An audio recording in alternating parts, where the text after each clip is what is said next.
Hello viewers welcome to my YouTube channel daily information.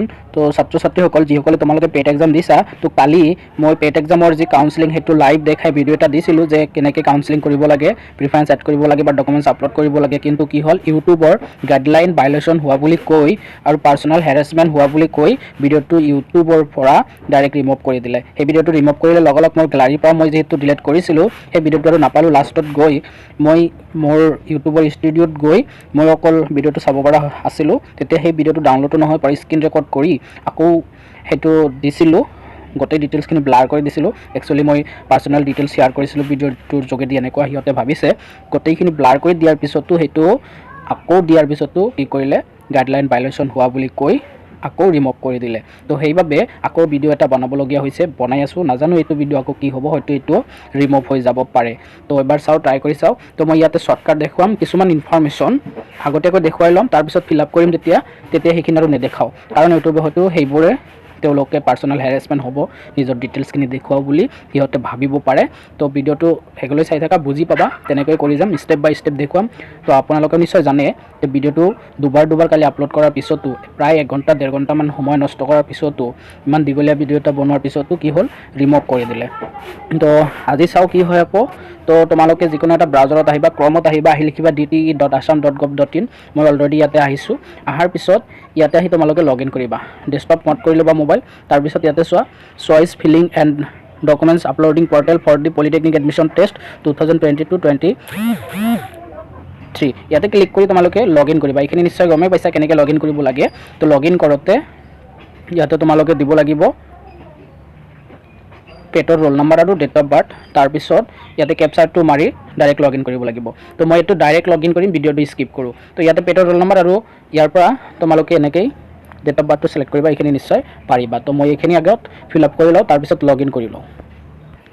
তো যেতিয়া লগ in কৰিবা, লগ in কৰাৰ পিছত এনেকুৱা আহিব, কি আহিব এডিট। তাৰপিছত ইয়াতে তুমি ৰেজিষ্ট্ৰেশ্যন এডিট কৰিব পাৰিবা যি আগতে ফিল আপ কৰিছিলা, অৰ্থাৎ তুমি অনলাইন এপ্লাই যেতিয়া কৰিছিলা। ফিল আপ কমিউনিকেশ্যন ডিটেইলছ, অৰ্থাৎ এড্ৰেছ দিব লাগিব, কোৱালিফিকেশ্যনৰ ডিটেইলছ লাগিব, চিলেক্ট প্ৰিফাৰেন্স, ডকুমেণ্টছ আপলোড, তাৰপিছত প্ৰিভিউ এণ্ড ফাইনেল ছাবমিট এইখিনি কৰিব লাগিব। তো মই এতিয়া প্ৰথম ষ্টেপ যোনটো সেইটো ষ্টাৰ্ট কৰিম। You registration is not complete, registration এইটো কমপ্লিট কৰা হোৱা নাই। ক্লিক হিয়াৰ টু প্ৰচিড, ইয়াতে প্ৰচিড মাৰি দিলোঁ। তো প্ৰচিড মাৰাৰ পিছত কি আহিলে, তো যোনটো সেকেন্ড স্টেপ নিজৰ পাৰ্সোনাল ডিটেইলছখিনি ইয়াতে শ্ব' কৰিছে।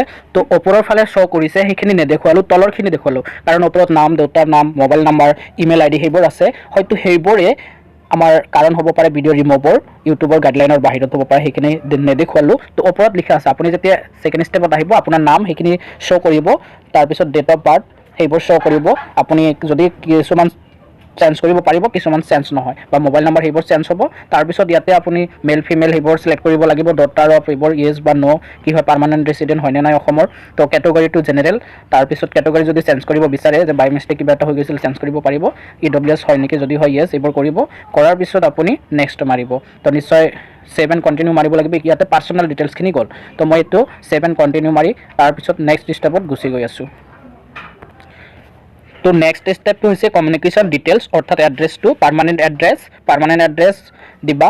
ভিলেজ ইয়াতে যোনটো লিখাৰ অপশ্যন আহিব, ইয়াতে ভিলেজ, পোষ্ট অফিচ এই দুটা লিখি দিলে হ'ব, কাৰণ তলত ষ্টেট বা কি কয় PS, তাৰপিছত ডিষ্ট্ৰিক্ট সেইখিনি আছে, বা পিনক'ড সেইখিনি দিবা। দিয়াৰ পিছত যদি পাৰ্মানেণ্ট আৰু কমিউনিকেশ্যন অৰ্থাৎ বৰ্তমান এড্ৰেছ দুটা ছেম হয়, দেন টিক মাৰ্ক লগাই সেভ এণ্ড কণ্টিনিউ মাৰিব পাৰিবা। তো মই ইয়াতে সেভ এণ্ড কণ্টিনিউ মাৰি দিলোঁ।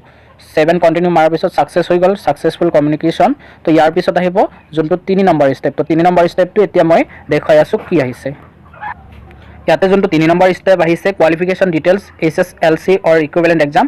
তো ইয়াৰ পাছিং কিমান চনত পাছ কৰিছা, মাৰ্ক কিমান পাইছা, টোটেল মাৰ্ক কিমান আছিলে, স্কুলৰ নামটো য'ৰ পৰা তুমি মেট্ৰিক পাছ কৰিছা, বৰ্ডৰ নাম, সেৱা, পাৰ্চেণ্টেজটো ডাইৰেক্ট আহি যাব, ডিভিজনটো ফাৰ্ষ্ট বা ছেকেণ্ড যি হয়। তাৰপিছত ইয়াতে কৈছে have you passed your qualifying examination without grace mark. যদি গ্ৰেছ মাৰ্ক তোমাৰ মেথছ আৰু ছায়েন্সত গ্ৰেছ মাৰ্ক নাছিল, এইটো ইয়েছ কৰিবা, নাই। তাৰপিছত have you successfully complete your qualifying exam in single sitting, এবাৰ দিয়ে তুমি পাছ কৰিছা নেকি, ইয়াতো ইয়েছ কৰিবা। তাৰপিছত ইয়াতে কৈছে যে উইদাউট ডিসকণ্টিনিউৱাছ ষ্টাডিজ এইটো তুমি ডিসকণ্টিনিউৱাছ কৰিছা নেকি, অৰ্থাৎ গেপ দিছা নেকি। যদি দিছা ধৰা এটা বছৰ বহি আছিলা কিন্তু তুমি এইবাৰ ফাইনেল এক্সাম দিছা হায়াৰ ছেকেণ্ডাৰী, সেই ক্ষেত্ৰত গেপ নহয়। যদি মেট্ৰিক দিছা গেপ নহয়। যদি তুমি BA BSc পঢ়ি আছা কিন্তু সেইটোও গেপ নহয়, কিন্তু সিহঁতে গেপ বুলি ধৰি লয় বা কিছুমানে আকৌ কনচিডাৰ কৰে BA BScৰ যদি আমি এডমিট দিওঁ, তো সেই ক্ষেত্ৰত গেপ বুলি দি দিবা।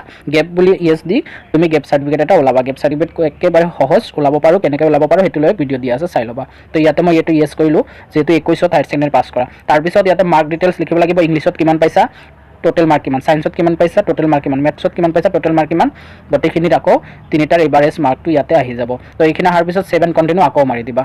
মই 7 কণ্টিনিউ মাৰি দিলোঁ, ইয়াতে ছাকচেছফুল হৈ গ'ল ডিটেইলছ। এতিয়া আহিছে নেক্সট ষ্টেপ। তো নেক্সট ষ্টেপ কি আহিছে সেইটো চাই লওঁ। তো নেক্সট ষ্টেপ হৈছে প্ৰিফাৰেঞ্চ এড ডিটেইলছ। প্ৰিফাৰেঞ্চ কেনেকৈ এড কৰিবা, ইয়াতে চাৰ্চ বাই ইনষ্টিটিউট, ইয়েছ ইনষ্টিটিউটৰ যোগেদি চাৰ্চ কৰোঁ। ইয়াতে ইনষ্টিটিউট চাৰ্চ, প্ৰথমে ইনষ্টিটিউট, ইয়াতে ইনষ্টিটিউট তুমি কি চাৰ্চ কৰিবা, প্ৰথমে য'ত ল'ব বিচৰা সেইটো, ধৰা মই বঙাইগাঁও ইয়াতে লিখিম। তো বঙাইগাঁও লিখি কি ব্ৰাঞ্চ, ইয়াতে তলত ব্ৰাঞ্চ, তো চিভিল বা ইলেক্ট্ৰিকেল যি দিব বিচৰা।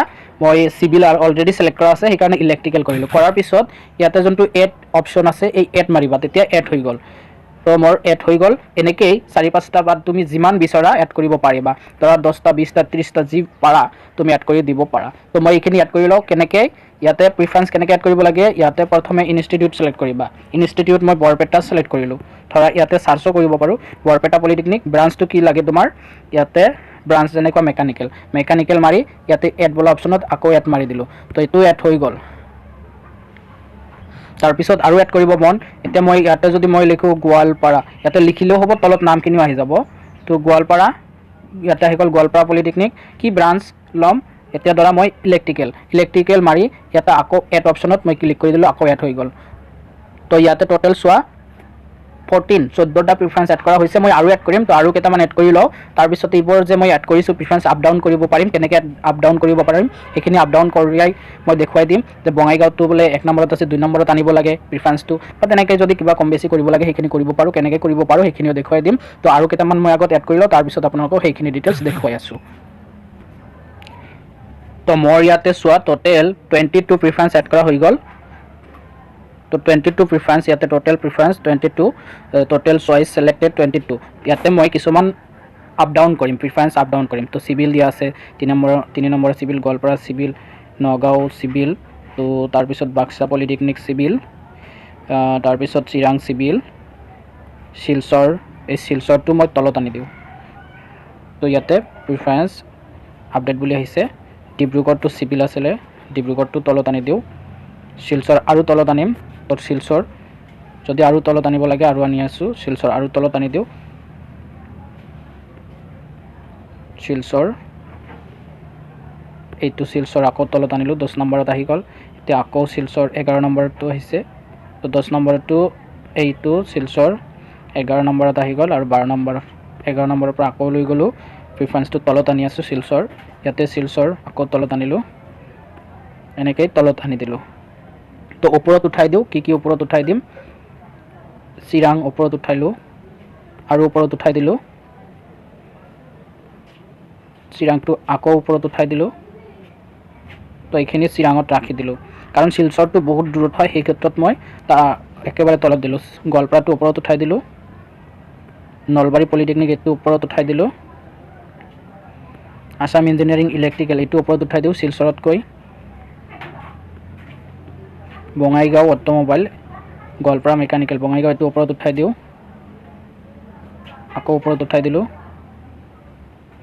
সেই ক্ষেত্ৰত শিলচৰটো তলত আনি দিওঁ, শিলচৰ তলত আহি গ'ল 18 নম্বৰত, আকৌ তলত আনিলোঁ। এতিয়া গোৱালপাৰাটো ওপৰত উঠাই দিওঁ, শিলচৰৰ ওপৰত, এইটো ওপৰত উঠি গ'ল শিলচৰ তলত আহি গ'ল 20 নম্বৰত, 19 নম্বৰত গোৱালপাৰা গুচি গ'ল। চিৰাং পলিটেকনিক এইটো লাষ্টতে থাকক, আসাম ইঞ্জিনিয়াৰিং মেকানিকেল এইটো শিলচৰৰ ওপৰত উঠাই দিলোঁ। তাৰপিছত ডিব্ৰুগড় এটা আছিল, ডিব্ৰুগড়টো অলপ তলত আনি দিওঁ, কাৰণ ডিব্ৰুগড়টো মই যোনটো কৰি আছোঁ ধুবুৰী ডিষ্ট্ৰিক্টৰ ষ্টুডেণ্ট হয়, তো বহুত দূৰ হৈ যাব, সেইকাৰণে মই ইয়াতে কি কৰোঁ, এটা অলপ ৱেইট কৰা,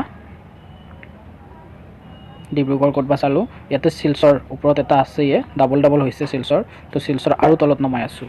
এতিয়া 12 নম্বৰত আহি গ'ল, আৰু তলত দিলোঁ, 13 নম্বৰত আহি গ'ল, আৰু তলত দিলোঁ। এনেকৈ আপ ডাউন কৰিব পাৰিবা।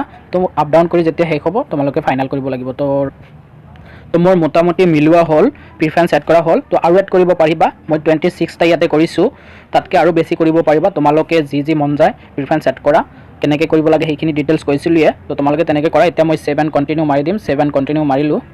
সেভ এণ্ড কণ্টিনিউ মাৰাৰ পিছত ইয়াতে সেভ আহিব, তো মই সেভ কৰি দিলোঁ। সেভ এণ্ড কণ্টিনিউ মাৰাৰ পিছত এতিয়া ডকুমেণ্টছ আপলোড কৰিব আহিছে, তো মই ডকুমেণ্টছখিনি আপলোড কৰি লওঁ। তো ডকুমেণ্টছ কেনেকৈ আপলোড কৰিব, PDF ফাইলত, আৰু 300 KBতকৈ যাতে বেছি নহয় PDF ফাইলৰ চাইজ। তো ইয়াতে আপুনি প্ৰথমে চুজ ফাইল মাৰিব, মাৰি আপোনাৰ ফাইলৰ পৰা ফটোটো চিলেক্ট কৰিব। ফটো চিলেক্ট কৰাৰ পিছত কি কৰিব লাগিব, ফটো যেতিয়া চিলেক্ট হ'ব, চিলেক্ট হোৱাৰ পিছত ইয়াতে আহি যাব, ফটো ইয়াতে আহিব। অহাৰ পিছত সেইটো আকৌ আপলোড এটা অপশ্যন আহিব, তো সেই আপলোডত মাৰিব লাগিব, তেতিয়াহে আপলোড হ'ব। চুজ ফাইলত মাৰি আপুনি যে এনেই থৈ দিব সেইটো নহয়, চুজ ফাইলত মাৰি আপুনি আপলোডত ক্লিক কৰিব লাগিব, তেতিয়াহে ফটোটো আপলোড হ'ব। তাৰপিছত ক্ল'জ বা কিবা কিবি অপশ্যন আহি যাব।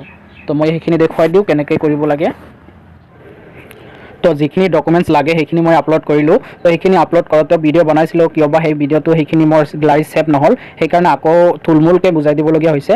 তো তোমালোকে এতিয়া কি কৰিবা, যেতিয়া ডকুমেণ্টছখিনি গোটেইখিনি আপলোড কৰিবা, যিখিনি চাইছে, যিটো KB বিচাৰিছে সেনেকৈ আপলোড কৰি তাৰপিছত তুমি সেভ এণ্ড কণ্টিনিউ মাৰিবা। সেভ এণ্ড কণ্টিনিউ মাৰাৰ পিছত তোমাৰ তাতে আহিব আৰ ইউ চিয়'ৰ বা প্ৰিভিউ এবাৰ হ'ব। প্ৰিভিউ হোৱাৰ পিছত তুমি ফাইনেল ছাবমিট ডিক্লাৰেশ্যন আহিব, তলত টিকমাৰ্ক লগাই, ডিক্লাৰেশ্যনত টিকমাৰ্ক লগাই লিখা থাকিব যে, তাৰপিছত ফাইনেল ছাবমিট মাৰিব। ফাইনেল ছাবমিট মাৰিলে তোমাৰ OTP আহিব মোবাইলত, যে যোনটো ৰেজিষ্টাৰ মোবাইল বা ইমেইলত তোমাৰ OTP যাব।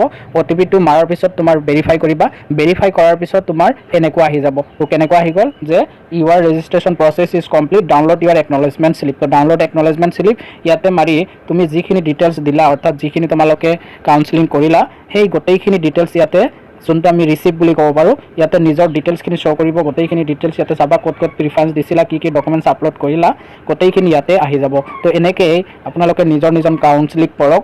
যদি আপোনাৰ কাউন্সেলিং কৰিব বিচাৰিছে, OBC কাষ্ট হয়, NCL নাই, সেই ক্ষেত্ৰত ডিক্লাৰেশ্যন দিব লাগিব এটা, তাৰপিছত ৰিচিপ্ট কাটি দিব লাগিব, বা EWS হয় তাৰো ডিক্লাৰেশ্যন ফৰ্ম দিছে, সেইটো যদি EWS হাতত নাই, যদি এপ্লাই কৰিছে সেই ক্ষেত্ৰত ডিক্লাৰেশ্যন ফৰ্ম এটা আছে, সেইটো দি দিব, কাটি দিব। আৰু যদি PRC এপ্লাই কৰিছে, ৰিচিপ্ট আছে, সেই ক্ষেত্ৰতো ডিক্লাৰেশ্যন এটা দিব লাগে, ডিক্লাৰেশ্যন দি দিব। তো সেইখিনি মোৰ আগৰ এটা ভিডিঅ' আছে, সেই ভিডিঅ'ত ডিটেইলছ পাই যাব, সেইটো চাই ল'ব। তো এতিয়ালৈ মানে থেংক ইউ।